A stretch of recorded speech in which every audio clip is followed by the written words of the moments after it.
But guys, this is just super exciting for us to just have this opportunity to come together. Keep in mind the premise of our real estate learning affair. This is for us in our community. We take this time to have a holistic, organic forum where we can talk about all things as it pertains to real estate, finance, and building our community. Okay. So again, I'm super excited. I'll also share some details about my business, why I'm qualified to talk about building a team. So we're going to share a lot of insight and details with you guys. Okay. First and foremost, again, for some of the attendees that are here for the first time, just to give you a little background information about me. As I mentioned, I'm a branch manager at Fairway Independent Mortgage. We're mortgage bankers, direct lenders. We lend in all 50 states. I have an office located in Lower Westchester. We provide financing for cooperatives, condominiums, 1 through 4 family homes. We provide excellent service, and I'll share with you how my team has been built to allow us to continue to provide that high level of service.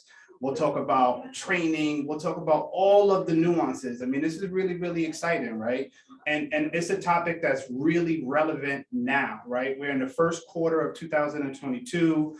We have some uncontrollables that are happening in our marketplace, such as inventory, interest rates. Last night, we have some political occurrences that are happening internationally, right? With things that are taking place in Russia. So we have no control over what Russia does. We have no control over new inventory that's coming to the market. We have no control over interest rates. What we do control, guys, we absolutely control our time. We control our team. We control our training, our education, how we communicate with our clients. These are the areas that we're going to talk about today because they directly impact your ability to go out and feed your family and obviously continue to build that legacy in the areas of real estate. One of the things that I wanted to touch on also, guys, before I bring Eric on and we speak about really building a team, I wanted to do a market recap, right? Because I get questions all the time. We're hearing Federal Reserve is considering increasing rates.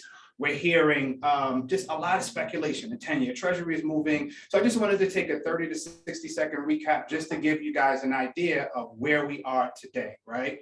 So last night, in the bed, getting ready to go to bed, I get the message that Putin decides to move on Ukraine, right? Again, this is another uncontrollable for us, guys.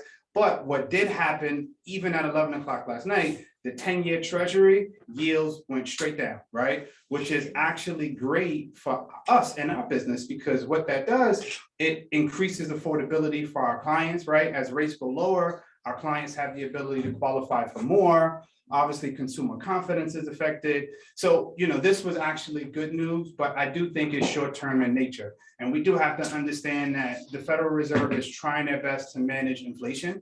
And in the process of doing that, one of the ways that they found to be effective is increasing interest rates, okay? So there is talk that the Fed will increase rates next month.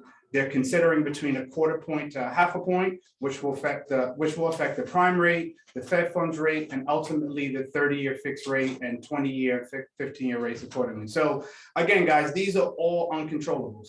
The only thing we can control each and every day is our attitude, our team, and how we go about our business on a daily basis, okay? And again, that's why the timing of this lunch and learn or learning affair is extremely important because the more equipped we are to deal with the controllables, right, then it puts us in a better position to obviously be able to deal with the uncontrollable. So again, the timing is really good. I'm super excited about all of the different things that we're going to talk about today. And I think this is a great time to introduce my guest speaker. As I mentioned today, I have Eric Stein, broker owner of RE/MAX Distinguished Home Properties. Eric is a dad, Eric is a husband, Eric is obviously a team leader. He's a top producing real estate agent. I'm likely leaving some things out. I'm sure he's a samurai and a chef and a whole bunch of other things, but he's just an awesome dude. And I'd like to bring him out now. Hey, Eric. Corey, thank you very much, my friend. I appreciate it. My pleasure. Well, listen, I don't know if this is my good side, my bad side, and all that. We're doing these. I want to just let me throw this down here. I want to thank Corey for putting this together and the great introduction. I've done a lot of business with Corey, and I think one of the big things that Corey and I have really, worked on together and that we've discussed and went through things was really making sure that how to run a team, having systems in place, how do you scale, what's good use of your time. And I was telling some of the agents earlier today that, when you look at things, I was at a training with Darren Hardy was there, and he was saying, pick your top 3 things that you're good at and delegate the shit out of everything else. And you and I have talked about this a lot on different things like that. So I'm excited to be here. I thank you for putting this together. And let's get it rolling. Absolutely. So, guys, to make this the best experience for you, we have a list of topics that we felt would be relevant. Now, mind you, this topic today will span if you're an individual real estate agent, if you're a team leader, associate broker, all of the things that we discussed today will be relevant for you to grow and methodically build your team. So, Eric, for a lot of people today, I wanted to ask you, so, your transition from real estate agent, Eric, to what you are now, what was your first hire and how did you know it was time to make that first hire? So, the first thing for me was that I hired an assistant to kind of help. I was still in the process of running, going crazy, doing things. And I said, okay, I need to get some of the administrative help off. And some of the things that really I looked at was, okay, is it marketing? Is it follow-up? Is it transaction management? And in the beginning, I'll be the first one to say, I had my assistant doing all of that stuff instead of streamlining, stripping it down and kind of finding those pieces. And, you could see, I used to have more hair when I started real estate many moons ago. And, the art of delegation kind of was super important of having that. And you got to look forward and see what do you need in your business. And not everybody's the same. I do think administrative help is usually your first hire. Some people will say, should I get a buyer's agent? Should I get a transaction coordinator? Do I get somebody to run marketing? I think it really depends on what is important to you. What are you lacking in? What do you hate doing? What can you get off your plate? So for me, it was a lot of administrative tasks in the beginning. That's a great point. So my first hire also was an executive administrative assistant. She helped me with my scheduling, my contact and database management, event management. She helped me to remember to grab my tie, which color tie, clothes need to go to the cleaners. I mean, the little details where when you're trying to cover every area of the industry, it's impossible to do it by yourself. So coincidentally, my first hire was the same. So Eric, you and I have talked over the years about structure versus culture. And when we talk about the building blocks, right? So now you discovered that I had to make a hire. Your first hire was someone on the admin side to help you with some of the areas to allow you to expand. So culture versus structure, just talk really, really briefly about the differences between the two and which one is important to you. So they both are extremely important, no doubt about it. Let's talk about culture for a second. Let's face it, teams is the sexy word right now. Corey, you and I have talked about this. I will say this openly, no problem. Most people should not be teams. It's a completely different skill set to manage people than when you're selling out there on your own. Very, very different kinds of frustration, just different kinds of achievements that are going in, different measurements, KPIs that you want to look at. So culture to me is one of the most important things. When you build a culture within your team, your office, your staff, they're going to do everything for you. I'm going to use COVID as the example. COVID hit, a lot of companies said, I'm going to let my staff off. I'm going to save that money. I'm going to keep the doors open. I told my staff, I said, we're staying open as long as I can pay you. And with that mutual respect, because we created that culture, my staff worked for me 60, 70, 80 hours a week. My wife was like, can you get off the Zoom? It's 8 o'clock. Let them go to bed. They have families. Get off.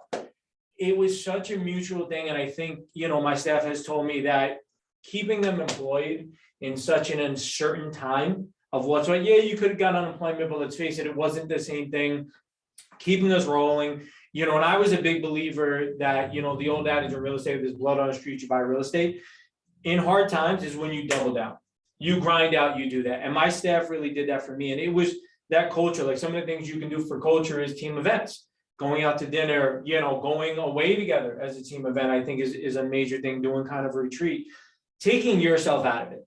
What's going on with you? Are you having a rough day with your spouse? Are your kids driving you nuts today? Do you need the afternoon? You walk in, you're having a rough day. You're like, you know what? These are the 3 things that are the main priorities. You do these today. After this, go to the spa. Here's my credit card. Go enjoy. Not only money, but empathy with it, understanding, emotional intelligence, I think is huge, creating that culture, both with staff, with agents. It's not only about money. When you do the right thing, money will follow. And I think that's super, super important of acknowledging that with people. Structure is the other side. So a lot of team leaders think, well, I have an overflow of business. I need somebody to handle it. That's how teams usually started. Or hey, we can go after all these leads together. Let's do it. Without structure, business fails. No doubt about it. The agents, the loan officers, attorneys, everybody, when they have structure in their business, they're going to outperform that big I personality and go in and make everybody love them 10 times over. I've seen it countless times in agencies. I'm sure you've seen this as well. You know, when you're a team leader, it's not about giving leads. It's what systems and structure are you giving them. So I've worked really, really hard and failed really, really hard on getting the right systems in place. And one of my coaches said to me, you get to 90% in each week. You're never going to get it to 100%. And I will guarantee you that once you get it to 100%, you're going to change your system. You're going to implement something else. I guarantee it. So I think they're super, super important in there. You know, how do you run, you know, your structure together with stuff? So great question. And you made two relevant points that I wanted to touch on. I'm definitely going to answer the question. So the first was, not everyone is really built to be a broker or an associate broker or a branch manager. Guys, you have to understand, you know, there's a tremendous amount of responsibility, right? And I know a lot of the people that are on today and I do business with, I think you guys are absolutely capable of doing anything you want. But I do think it definitely requires humility and acknowledgement that, hey, I have people that are looking to me, right? So, you know, for a lot of you that are parents, you know, with your children, it's not do as I say, it's do as I do, right? They're watching us every step of the way. So for the agents, you have a team, hey, we're meeting a potential, listing client today. If the appointment is at 1 o'clock, you know how important it is to be there at 12:15 or 12:30, right? So when you do meet your agent, they say, wow, how long have you been here? I've been here since 12 o'clock, right? I drove around the area, spoke with some of the other neighbors. So I do think that there's a certain amount of just acknowledgement in terms of what's needed to be in a leadership position, okay? And I agree with a lot of the comments you made as it pertains to culture and structure. So for me, it's the same premise, right? So I have to have structure and I have to have culture.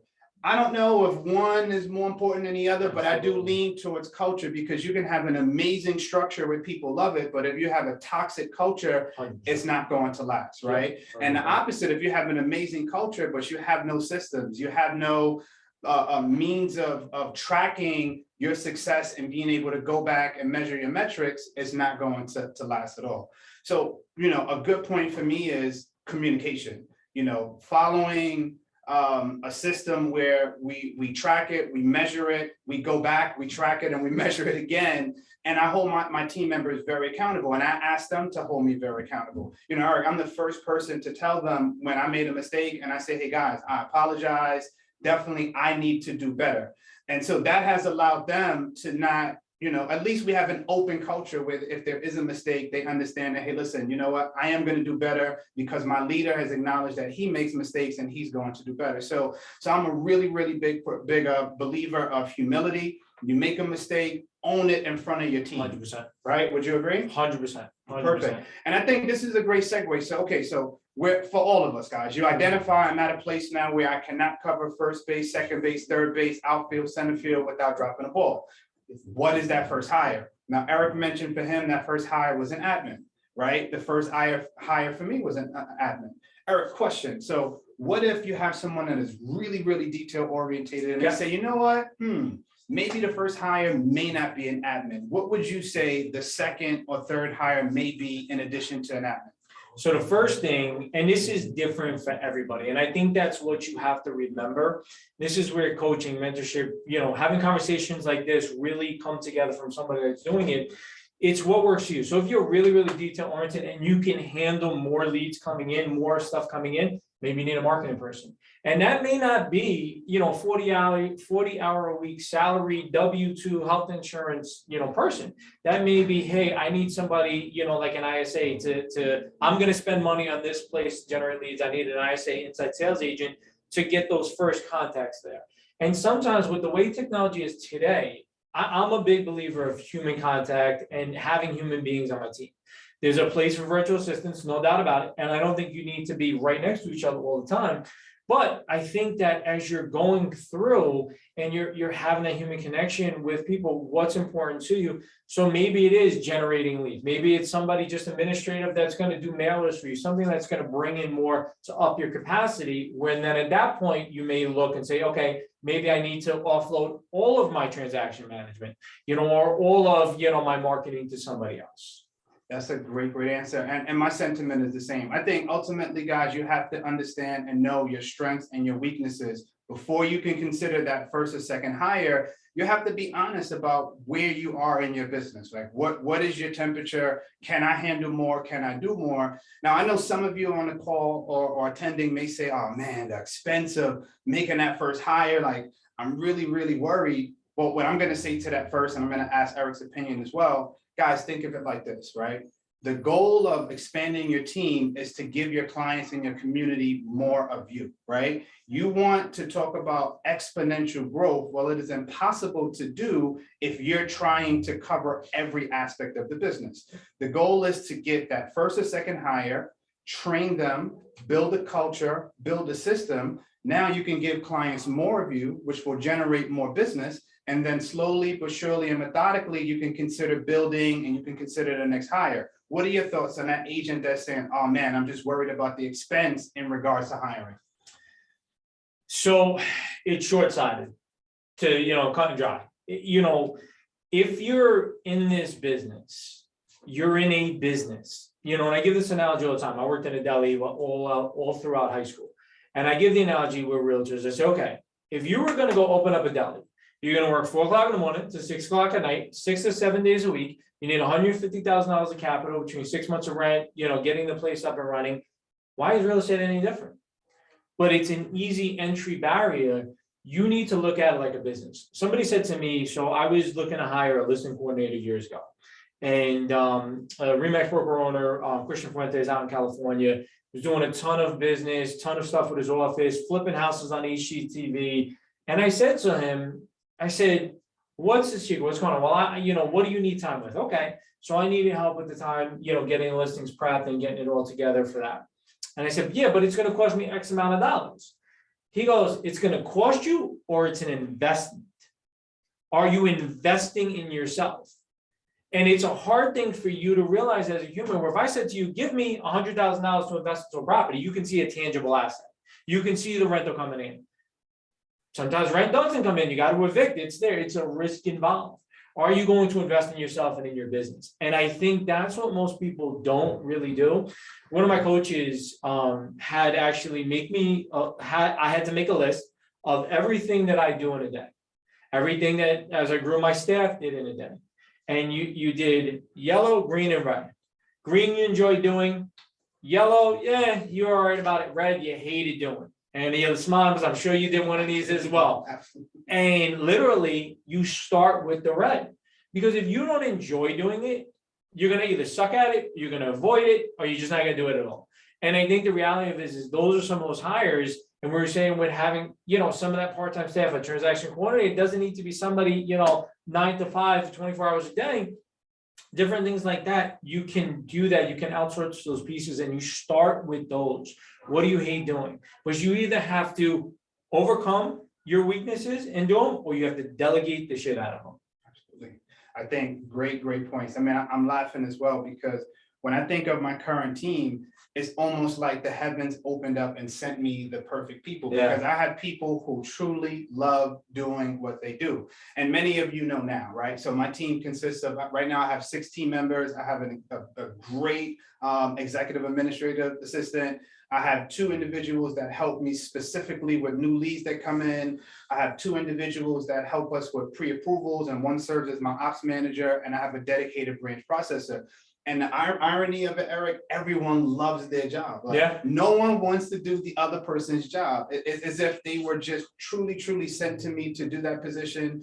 And collectively, we just really gel and bond. So, I mean, to think about that, that's why I did laugh because, like there's some things that my ops manager will say, you know what, Corey, like that is all you, right? And I'll say it, conversely, like, you know what, like that is all your role there. So I think there's some irony in that. All right, guys, so you think about, you make that choice. You say, you know what, it's time for me to grow.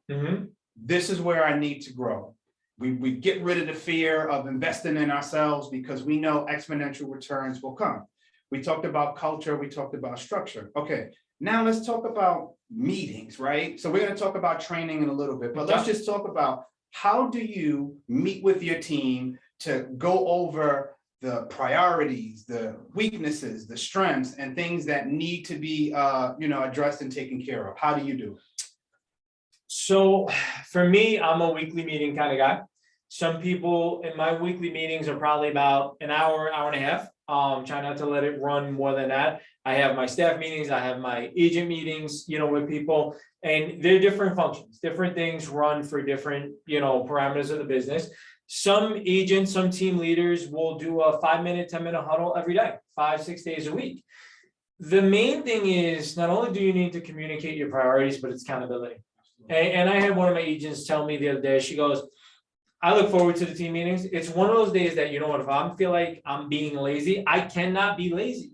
I know if I'm coming in late to that meeting, I got to sit in the corner. And I will tell you if you're coming late, because if I'm going to be there and doing the time and have that respect for you, it's got to go vice versa. So if you're late, you got to sit in the corner. I've been late to my team meetings and I got to sit in the corner. Sometimes I face the corner, like a 2-year-old, like my son, or I'll sit around, I'll throw things at people, but I got to sit in the corner. I got to own it. Like we talked about there, owning that out there. And, the main thing is really what levels of communication. Today's day and age with technology, there is some awesome ways to communicate with your team. And, on the webinar right now, let's say you do the virtual hand raise if you want a couple of programs that will help you communicate with your team better. Anybody? Let's see some waves. Absolutely. And guys, just keep in mind too, please add those questions for Q&A. We'll have a Q&A session when we're done, where we're going to go back and try our best to answer every single question. But again, this is a virtual learning community seminar for us. So just pack those questions up and we will absolutely do our best. Absolutely. So I see a couple waves in there. So let's see. Asana, great way to communicate projects through with your team. Trello, Monday, Slack. You can use the WhatsApp, a group chat. I think as you're growing, you're going to want to have a little more structure involved and be able to delegate in duplicatable tasks. Like when I have a listing that has to go on, there's a whole list of tasks that needs to be done. Everybody has their job. So we start the plan. Everybody's like, go. It's okay. You're getting the quarterback. You're carrying the running back. You're going over for the tight end. Everybody's got their job and go there. That's duplicatable. Something that one of my coaches shared with me years ago was that you want to be able to map everything out as if you need to give it to somebody else to do. Even if you're the one doing it today, map it out that it is able for somebody else able to do it. So do you use any other communication programs or management programs? So first, starting, we do team meetings 4 days a week. Okay. On Thursdays, that's the one day where I allow everyone to work independently and I reach out to everyone individually. So on Mondays, we start every meeting, guys. We discuss our wins of the previous day. Okay. If it's a Monday, we talk about the win of the weekend or the win for Friday. So I try to start it out really with an air of just fun. And I want everyone to come in and just we schmooze a little bit, right? Yeah. So you talk about the win of the day. We talk about, how was your family? So you have 60 seconds to give a complete recap of either your morning or the previous day. Then that spills into your win of the day.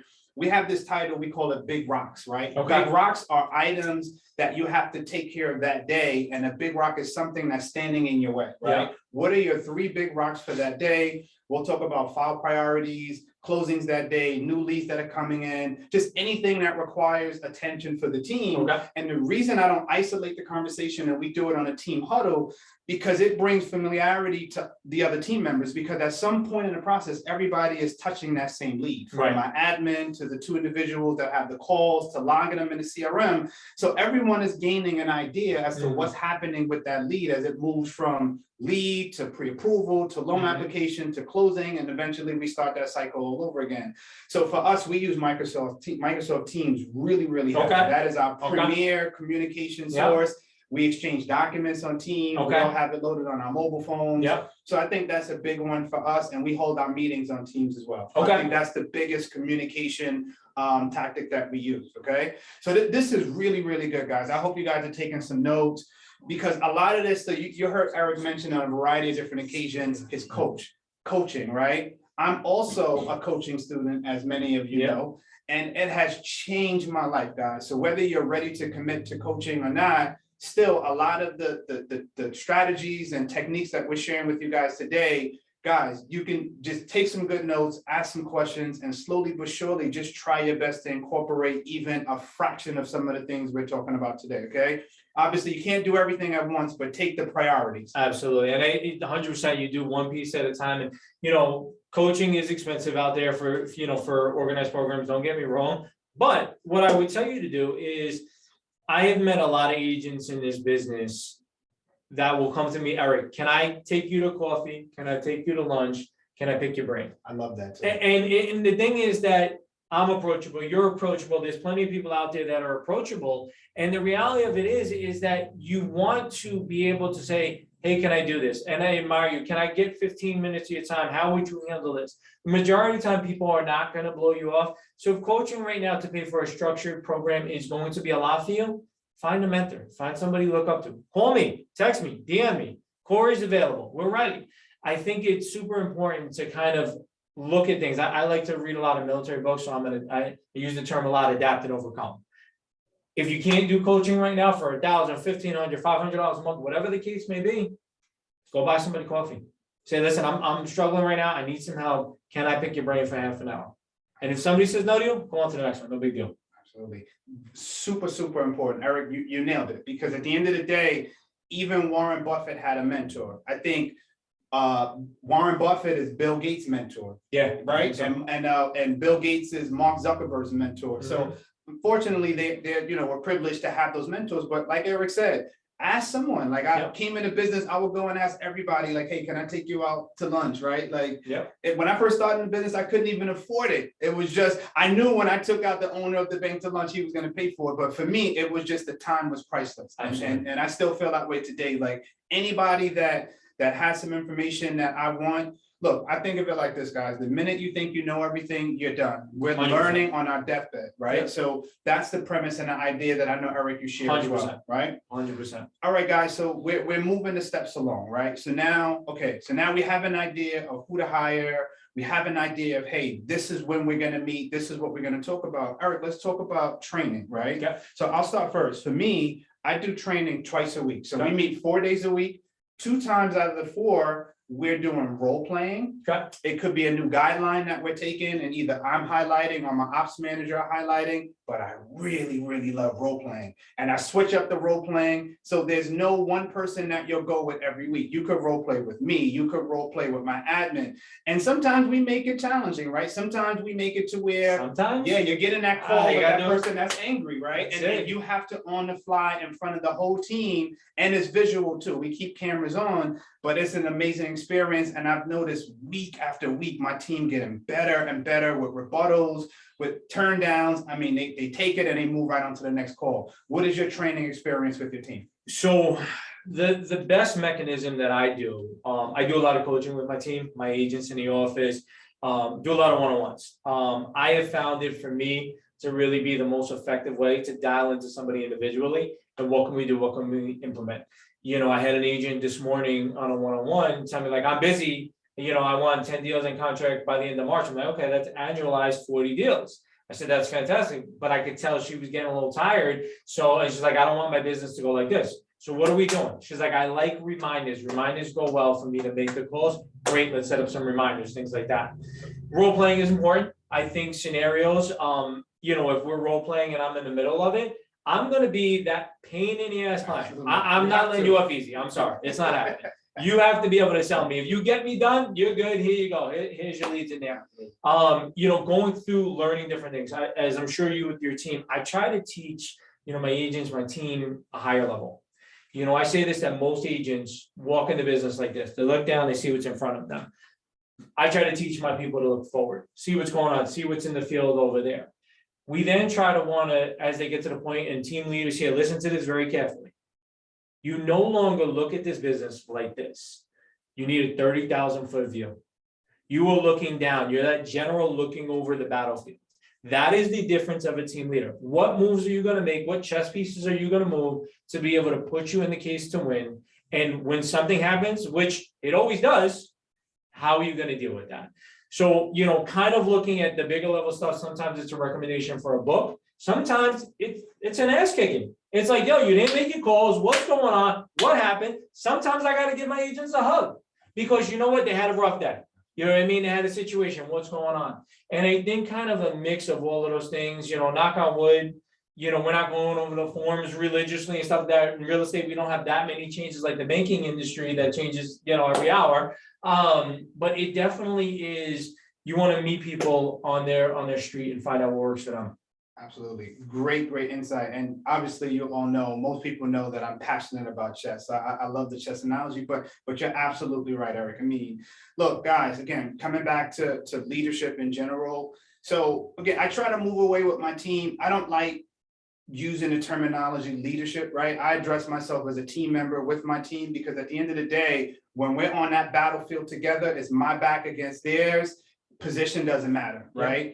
I want them to know that I have their back and they have my back, but we all know at the end of the day that I am out on the street, on the front lines, bringing in the business, and we all work together to incubate that business. So that's not lost on us, but it really comes down to tenacity. And there are many days, Eric, where I'll come in, I am exhausted, you know, kiss my wife, my daughter, take a shower, and I know I have work to do, right? And, you know, when it was just me as a loan officer, maybe I might say I'll do it tomorrow, but not when I have to prepare for the meeting tomorrow, not when I know my team is dependent on me. What are your thoughts on that? 100%. It's something where, you know, most I personalities, you can stab them in the heart, they don't care, but if they have to do something for somebody else, they are more likely to do that.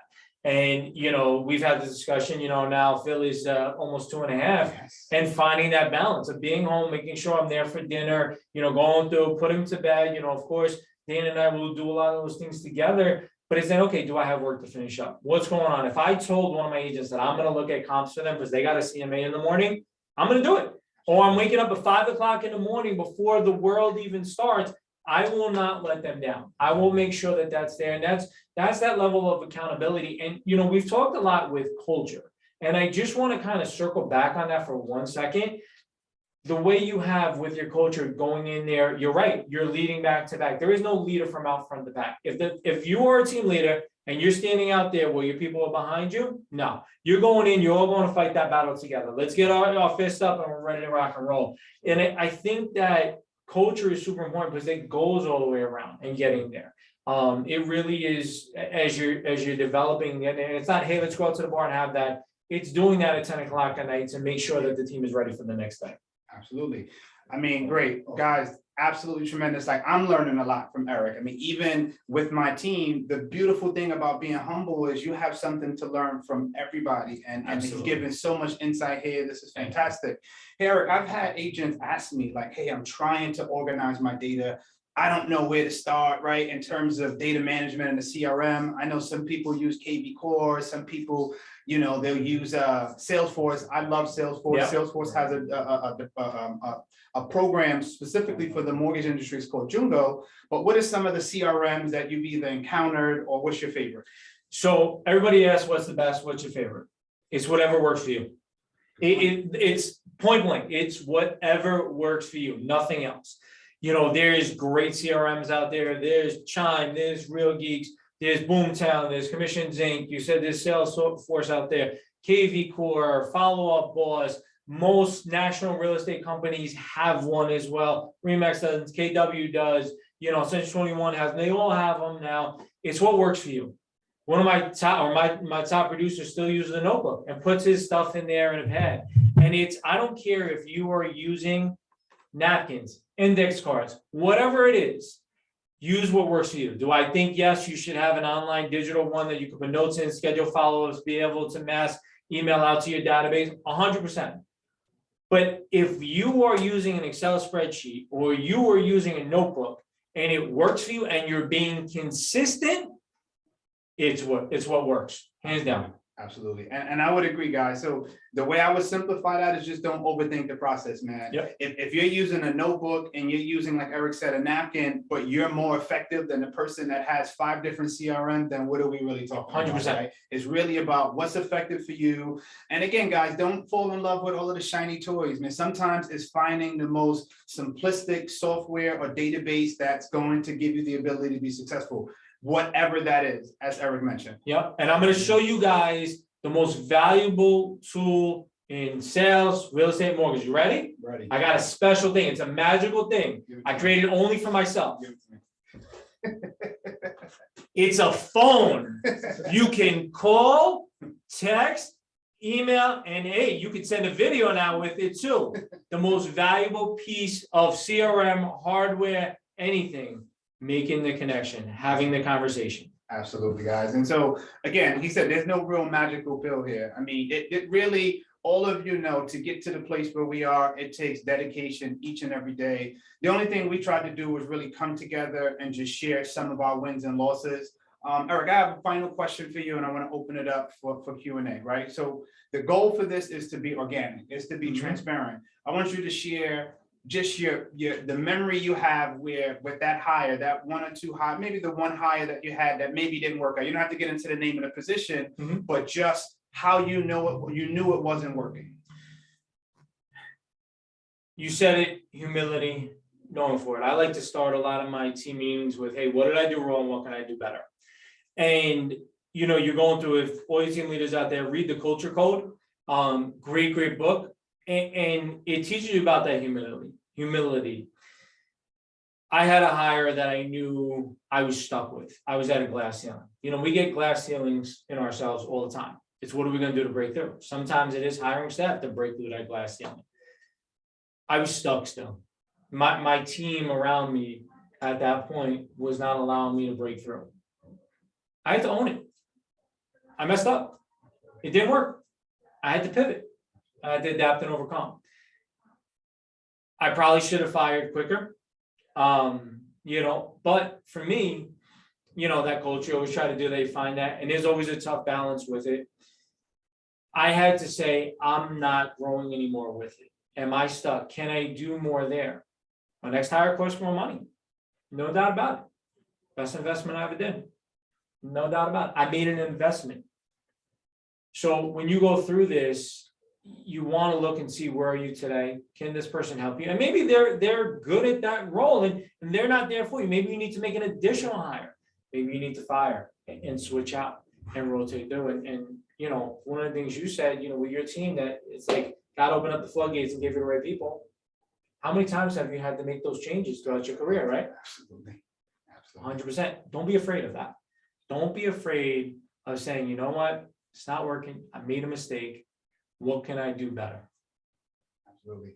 And you know, the funny thing about it, guys, too, as you begin that process of interviewing, whether it's internal or through your network, or, you know, you're looking at resumes, keep in mind, people are going to tell you and show you what they want you to see. It's not until you hire them and they come on the other side that slowly but surely you begin to see who they really are, right? Yeah. So there's sometimes where it's like, oh man, I saw some signs and I still hired. Sometimes you won't see signs, because people will mask it and will do enough to get in the doors, and then eventually you'll see it. So I also had a similar hire that, you know, this person was just toxic. You know, their behavior was just was contrary to the culture that I want, which everyone knows. For me, you have to come in and be bubbly. I will not allow you to be in my office and to create office terrorism. Like that is unacceptable for me.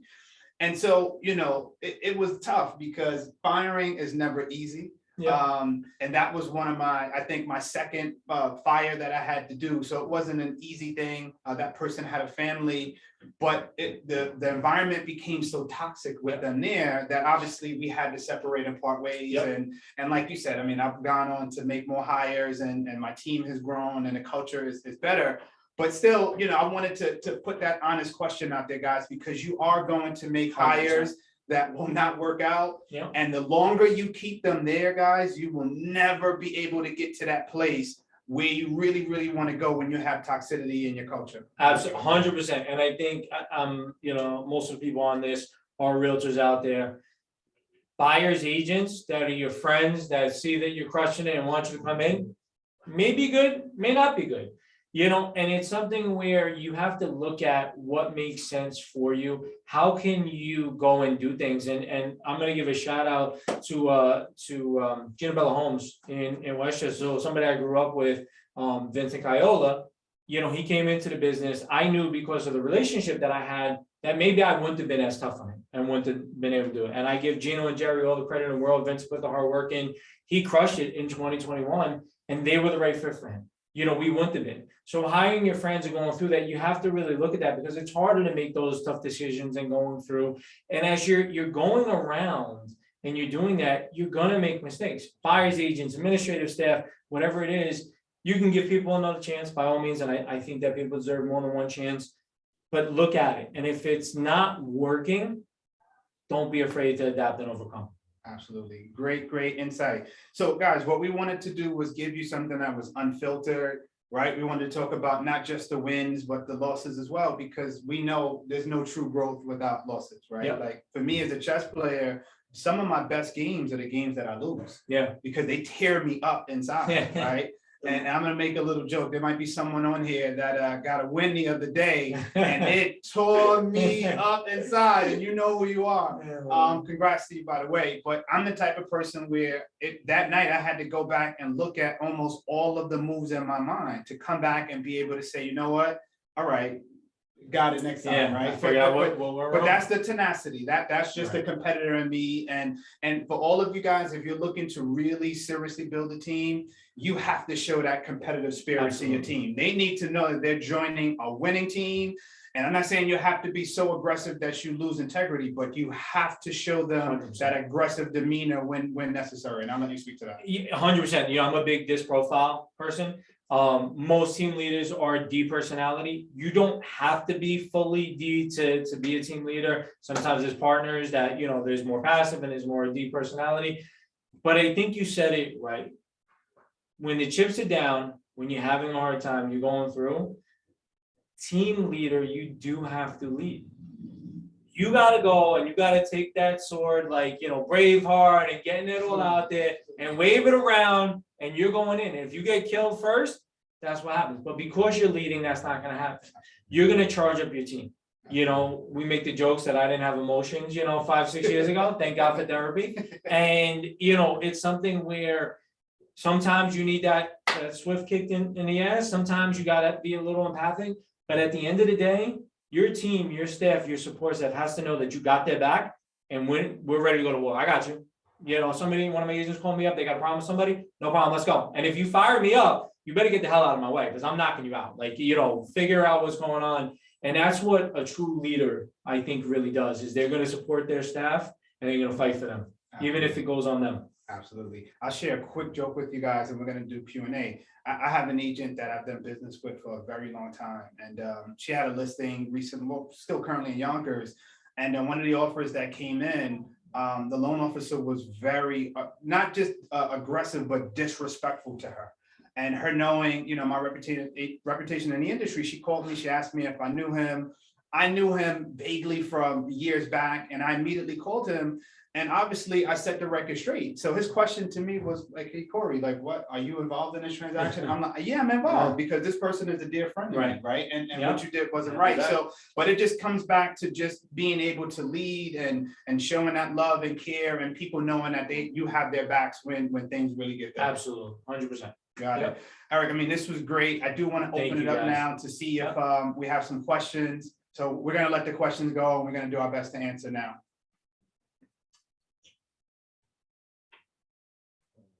All right. Okay, someone asked, what are some tips for hiring? So I think we may have covered that, Eric. I think we talked about, first you have to decide what source do you want to use to hire. Are you looking to grow, to do it internally, right? Are you using LinkedIn? Are you using Indeed? Are you, combing through your network? Are you, considering friends and family? And once you determine your source, I think you should take some time. Like you don't go out and you don't buy the very first house you saw. Yep. Look at a few resumes, have 3 or 4 interviews, maybe have other team members interview that person. But I think there should be a process so that it's not emotional before you make that decision. So that's a very nice and logical answer. Mine's a little bit rougher. Throw up some hurdles. I had a team leader that I think is fantastic. She ran a 8-person real estate team, did 450 deals in a year. And she said to me that she would purposely, when she would take the person out to lunch, she would actually pay the waiter to screw up their order and see how they did, Ooh, see how they reacted, how are they gonna deal with customer service. Love that. I'm not that bad, even though I love it, I admire it. I definitely, some of the things like Don Alberto's, I was listening to a podcast this morning about teams and hiring. And it's like, when you set in for the resume, send your resume, rename it this. Especially somebody that's gonna be an administrative staff that needs to pay attention to detail. Give them a hurdle to do. You can have the apply here button right down at the bottom, but say, in order to be, looked at for this job, you need to change the name of your resume to yada, yada, yada, and send it to me at this email. 99% of people will click, apply here. The 1% that goes and actually does it right, those are the people you interview. Because we've done that numerous times when we're looking for staff and stuff like that, and just people can't follow directions. I want people to take a disc profile. If you will not fill out a disc profile, if you don't read it, you just send me a resume from Indeed, from the Moss, from LinkedIn, not interested, sorry. We're not gonna work well, because I'm gonna need to ask you 9 million times, is this done? And your attention to detail, I have ADD by myself. I need my staff to be, more compass mentis with that. So I think that's a huge part, and also getting referrals. Referrals, I have found have been the best way. If you're recruiting, go recruit hard. Some of my best, team members, administrative staff, right hand has been, I'm going after you, and I think you're gonna fit this role better than I ever can. Let's do it. I love it. Great answer. Absolutely love it. Next question. I think we have some on the chat too, right? We have Q&A. Yeah. Okay, so someone asked, hey, Eric, can I take you out for lunch and pick your brain, Tanya Riggs? Absolutely. Shoot me a text. When I get back, we're going to Vegas for the Remax National Convention next week, but we can hook up in March, 100%. Hey, Tanya. Love Tanya too. Next question, how do you balance between team building and keeping up with your own sales? Or with your sales? You want to go first? Or? I drink. I don't know. You want to, Absolutely. And everyone knows I love a glass of cognac. You know what, guys? I think honestly, losing has helped me to do better, right? Losing, like I've had, years where, and a loss to me, may not be a theoretical loss, but losing in the sense that, oh man, like I wanted to do 150 million this year and I only did 110 million, right? Like to me, I fell short of a metric, right? And so it pushes me to the point where I have to question and analyze. I have to go back to the system. Okay, so we set the metric at 150 million. Where did we fall short? And I think, again, coming back to humility and being honest about, first you have to have quantifiable goals. And if you fall short of those goals, I think then you have to go back and revisit the system and the culture to see what you need to implement to get to that point. Yep, absolutely. So, knock on wood, I'm fortunate enough to run a good sized organization with, we did about 550 sales last year, and, the individual team and running stuff. And you guys know, I got a little guy at home and, try to be a good husband. Well, big guy, yeah, he's probably almost as tall as me now. Systems. You have to go back to that Darren Hardy line. Pick the top 3 things that you're good at and delegate the shit out of everything else. When you're starting your team, you're going to still be doing 15 things. I still do 15 things. You want to start to strip out some of these layers, and you want to be able to focus on those $1,000 an hour items. If you are doing something that you can pay somebody $15 an hour to do versus $1,000, every time you do that task, you take $985 out of your pocket and burn it. And it really is, it's a hard balance. But you start to delegate, you start to systematize, you can streamline to get the noise out of your brain. All right. Period on the sentence. The answer to perfect. Yeah. So your next question and last one seems, within this industry, what is a proper way to measure your members' performance? I'll take that while Eric ponders.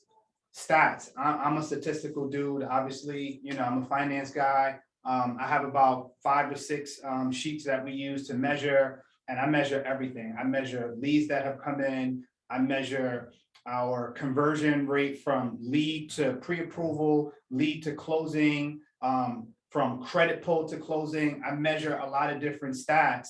And I hold each team member accountable, especially the team members that specifically are in charge of converting or team members that are in charge of creating pre-approvals. My processor has to have a certain amount of closings per month. So I'm gonna say for me, it's metrics, and it comes down to making sure and monitoring my metrics on a weekly basis and a monthly basis. So I think for me, there is obviously a part of, checking your numbers, seeing what's what.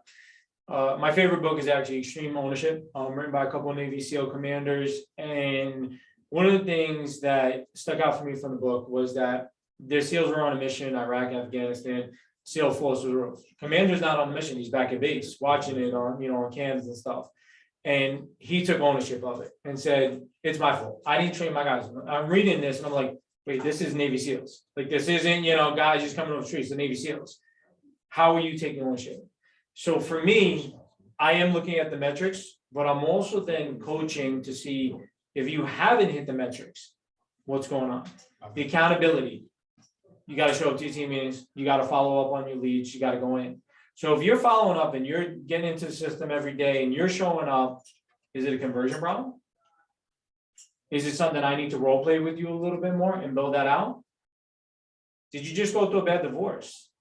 That I need to make sure that I'm only going to get 1 hour of mental space from you a day. I know you want to do this, just right now you're distracted. What can I do in that 1 hour to give me that high level production?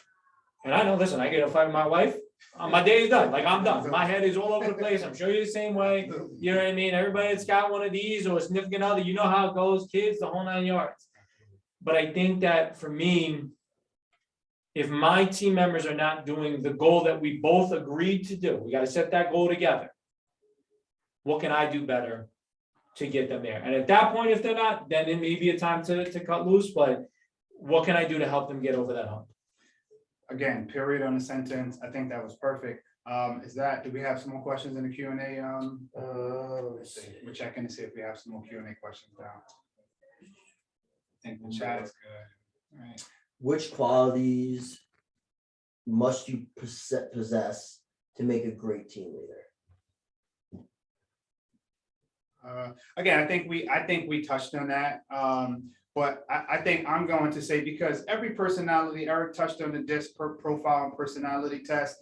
Guys, I think personalities are different. And if you look at successful people today, you'll see some that are aggressive. You'll see some that's less aggressive. I think you have to be compassionate. I think you have to listen more than you speak. And I do think it definitely requires a sense of tenacity in you, where your team members are going to look at you when closings are up and closings are down, and they know that he is not going to stop, he or she is not going to stop until they come up with a solution to get us back on track. 100%. I would say humility is one of the biggest things. If you can't say what you did wrong or you can't hear it, no good, you're done. I think that's a killer right there. I think another quality, leadership could be learned. I think there's some natural ability with it, but I think it could be learned and built up. But I think that willingness to grow. I'm quoting a bunch of books here today, but David Goggins really stuck out with me about what to do. And like, where David Goggins was a Navy SEAL, Army Ranger, and I forgot what the Air Force, comparable of that is. It's like, you think you know everything? Bullshit. Go learn Mandarin Chinese. The hardest lesson, hardest language to learn, in the world, Mandarin Chinese, go learn. You never know enough. Like I said, you're still learning on your deathbed. And I think, I read a book, what got you here won't get you there. I was listening to a podcast this morning from Jared James, and he kind of used those words. And it was like, what got you here to be a successful agent doesn't mean it's going to get you there to be a successful broker. Those are two very, very different traits. And even when you're a successful broker team leader, if you want to go up, you got 10 people under, you want to go to 200, very different traits, very, very different traits. So the willingness to learn and adapt, I think is huge traits. I'm going to say something which is a continuation to that question. And Eric is not going to say this about himself, so I'll say it, right? If you just look at how learned he is, right? He can quote different literature that he's read.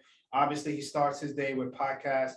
Ladies and gentlemen, the reality is that a lot of it really comes down to you being on a quest to attain more information, right? People will follow you when you know. And I just think a lot of it has to do with coming back to that tenacity, like master your craft, right? Don't just do enough to do what you did last year, but like Eric said, do enough to be able to break records this year.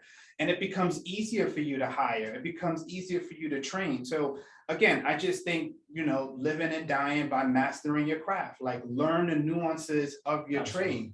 That's not easy, especially when you're a parent.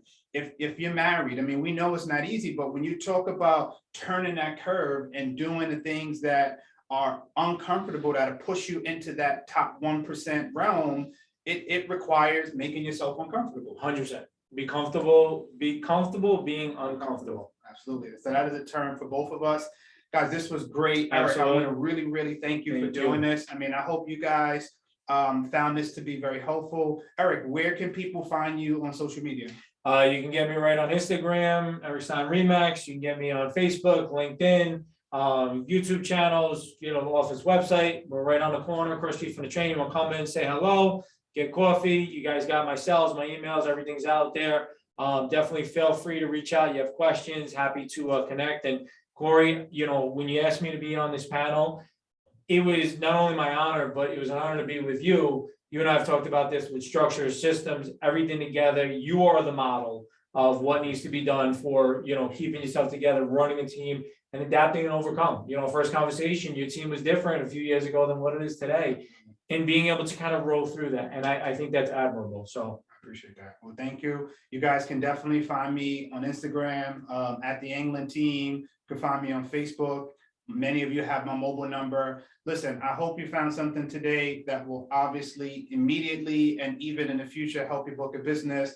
Please feel free to reach out to me, reach out to Eric. I mean, we're very sincere about creating something that was organic and holistic with the goal of truly just sharing what we have to make our community stronger and better. Look out for the next learning affair, not next month in April, but in May. I am having some local events next month, so definitely look out for your emails. I wanted to thank you all for, you know, just joining us and taking your time to spend with us. I wanted to thank you again, Eric. Wishing you all the best. Thank you, absolutely. And you guys have a great day. Thank you guys. Thanks for tuning in.